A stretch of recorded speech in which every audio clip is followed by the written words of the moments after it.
Buenas noches, jóvenes. Vamos a hablar ahora de lo que es la enfermedad de Raynaud.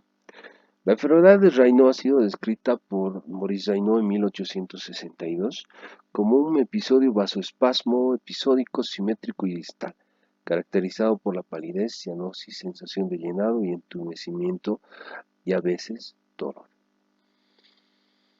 Básicamente tiene una prevalencia entre 3 al 5%. Y esto depende de las variaciones geográficas y climáticas. Se presenta con más frecuencia en los lugares altos y en los lugares donde hace más frío. Tiene una mayor prevalencia en las mujeres jóvenes, en una proporción de 3 a 1, eh, y tiene un componente genético que aún está en estudio. La enfermedad de Raynaud la clasificamos en primaria y secundaria. Cuando es primaria estamos hablando de enfermedad de Raynaud. La enfermedad de Raynaud se presenta cuando el fenómeno de Raynaud, vale decir, el cambio de coloración, el espasmo local crónico, se presenta de forma aislada. Es el más común de esta enfermedad. Cuando el fenómeno de Raynaud, que es el cambio de coloración, está asociado a otra enfermedad, lo llamamos síndrome de Raynaud o Raynaud secundario. La enfermedad, el síndrome de Raynaud con frecuencia se asocia a otro tipo de enfermedades, dentro de ellas las más frecuentes, las reumáticas. El 90% de los casos del síndrome de Raynaud está asociado a esclerosis sistémica, el resto al lupus, al síndrome de Sjögren, a la polimiositis y a la artritis reumatoide. Sin embargo, existen algunas enfermedades, fármacos y estados nosológicos que pueden condicionar a la aparición de la enfermedad de Raynaud: el lupus, la esclerodermia, el síndrome de Sjögren, el síndrome de Kress, la dismotilidad esofágica. Algunos fármacos bastante comunes, vean los anticonceptivos, los, los medicamentos que se utilizan para la quimioterapia, como la bleomicina, el interferón alfa, la ciclosporina, la bromocriptina, el cisplatina. Algunas infecciones bien comunes en nuestro medio, como la hepatitis B, la hepatitis C, o algunos síndromes endocrinos como el hipotiroidismo, la diabetes mellitus, vean ustedes, el Helicobacter pylori, la insuficiencia renal o la enfermedad de Parkinson. Dentro de los más conocidos, algunas causas ambientales, pacientes que fuman demasiado, pacientes alcohólicos o pacientes usuarios de cocaína. Algunos síndromes anatómicos que nos podrían dar: el síndrome del desfiladero torácico superior, el síndrome de túnel carpiano y la primera costilla cervical. ¿Cuál es el mecanismo, la fisiopatología? El fenómeno de Raynaud, dentro de la enfermedad de Raynaud o dentro del síndrome de Raynaud, el frío o el estrés causan la activación en el sistema nervioso central, el sistema nervioso simpático, que actúa sobre los receptores alfa-2 adrenérgicos del músculo liso y de los vasos periféricos, produciendo un espasmo local. Entonces recordemos que el endotelio tiene múltiples funciones: control vasomotor, inhibición de la activación plaquetaria, tiene una superficie antitrombótica, es permeable a ciertas estructuras, es impermeable a otras, evita la trombosis local, genera procesos inflamatorios, etcétera. Tiene varias funciones. Cuando estas funciones desaparecen o se lesiona el endotelio, pues estas funciones tienden a alterarse. Dentro de estas funciones está el espasmo, el fenómeno de espasmo local. El endotelio participa en la regulación del tono vascular a través de mediadores vasodilatadores o de vasoconstrictores. En el caso de los fenómenos o mediadores de la vasodilatación están la prostaciclina y el óxido nítrico. Y aquellos elementos que causan vasoespasmo o vasoconstricción está en la endotelina 1. Cuando hay una sobreproducción de endotelina tipo 1 y una disminución de los agentes vasodilatadores, es que se produce este fenómeno de Raynaud. Vean ustedes acá, esta imagen ya la hemos visto cuando hay una lesión endotelial pues se genera un proceso inflamatorio local. El proceso inflamatorio local va a generar una disrupción de la lámina externa, va a generar una receptores locales y proinflamatorios que van a generar que los monocitos vayan desde el espacio extra o del espacio luminal al espacio subadventicial, generando un proceso inflamatorio. Este ingreso de los monocitos o los linfocitos T está mediados por unos receptores, los ICAM1 o los BCAM1. Una vez que ingresan, pues el endotelio sufre un proceso de disrupción y liberación de los elementos proinflamatorios. En este caso, la interleucina 1, que genera el espasmo. Pero la cosa no queda ahí. No solamente es el vasoespasmo, hay una migración de las células musculares lisas, hay una unión de las células musculares lisas con los monocitos, los linfocitos T, y pues generan una maraña celular que se denomina células espumosas, que a la larga pues van a generar la famosa aterosclerosis. La fisiopatología se divide en tres fases. La fase de palidez, donde existe un espasmo arteriolar, es la primera de las fases. Esta se caracteriza porque la piel de la extremidad afectada se torna blanca, totalmente blanca, por eso es la fase de palidez. Le sigue una fase de cianosis, donde el dedo se torna de una coloración morada o azul, y esto está relacionado a la éstasis de los capilares, como no hay es como más o menos la sangre se haya estancado. No hay una presión de ingreso o una presión de salida y la sangre tiene éstasis local. Eso genera cianosis local. Y por último, la fase 3 o la fase de rubor, donde ya hay una salida de la sangre que ha sufrido éstasis y pues esto genera mayor entrada de sangre hacia los capilares, subicundez, aumento de temperatura local. Esta es la primera fase, la fase de palidez, donde la extremidad afectada o el segmento afectado se torna totalmente pálido, hay una isquemia distal, puede estar asociado a parestesias, disestesias y sensación de dolor pungitivo y obviamente el frío local.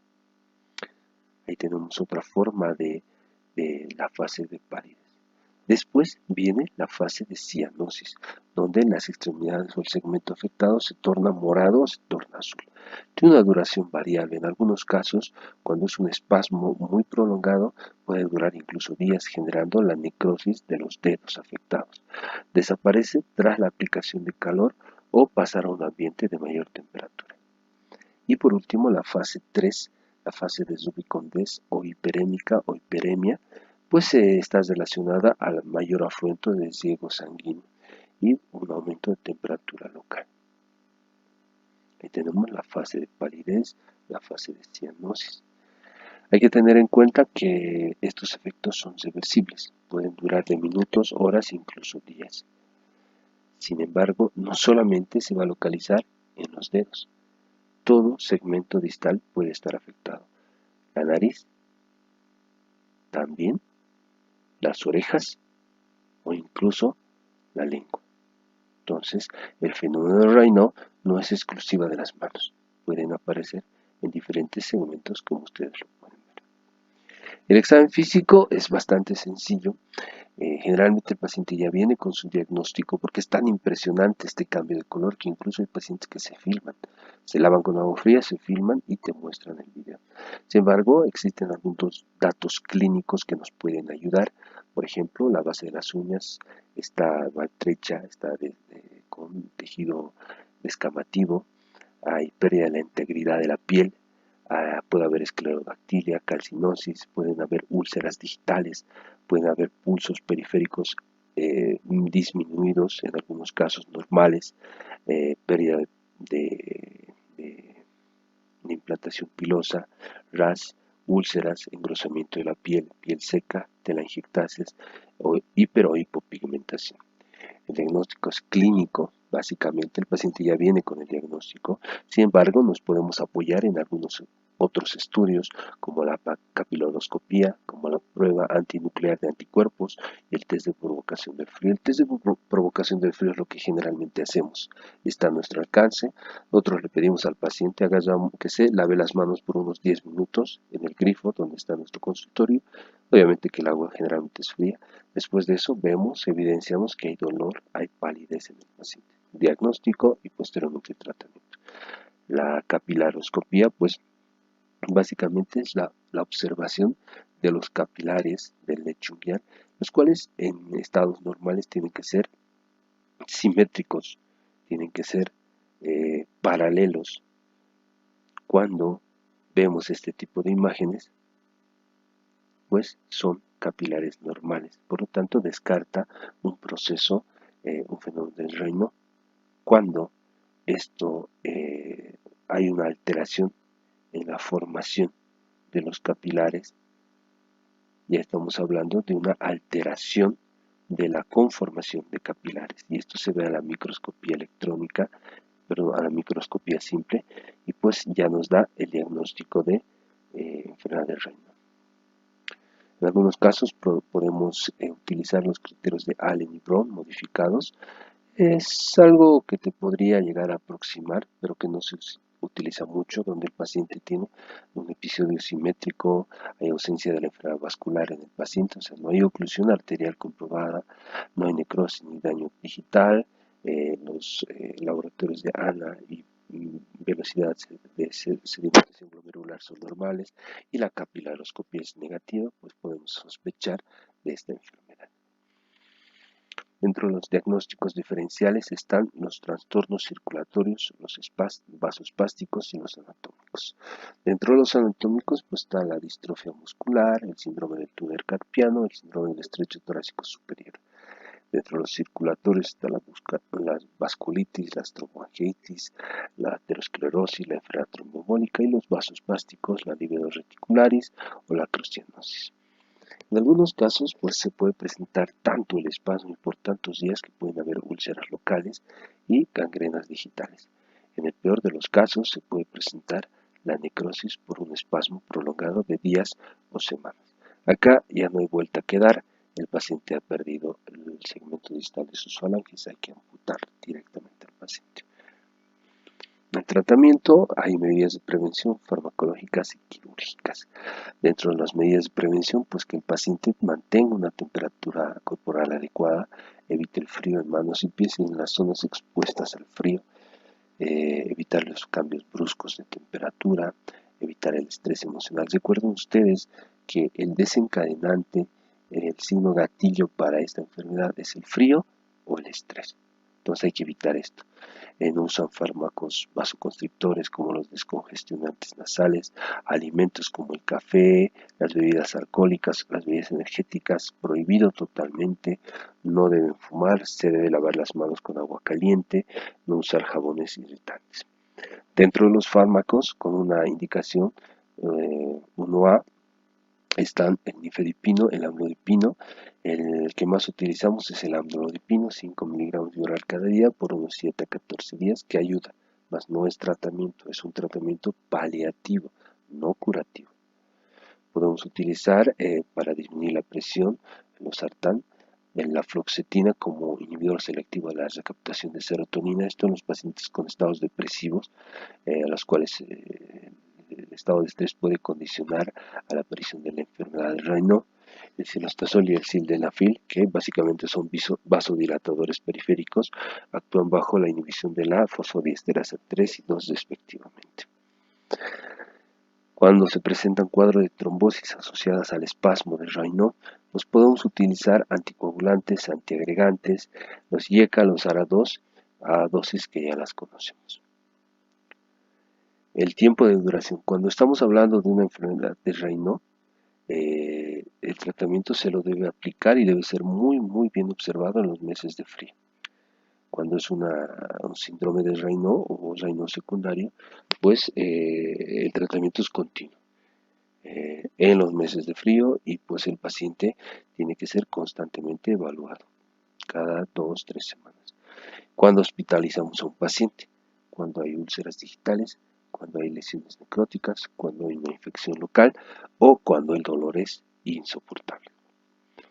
En algunos casos, la cirugía, el único procedimiento que tenemos en la simpatectomía, se puede realizar simpatectomía de troncular mediante videotoracoscopía asistida, en algunos casos la simpatectomía digital. Sin embargo, los resultados son pobres, son a corto plazo y pues no tienen mayor repercusión en la enfermedad. Bueno, con eso hemos acabado. Tengan ustedes buenas noches.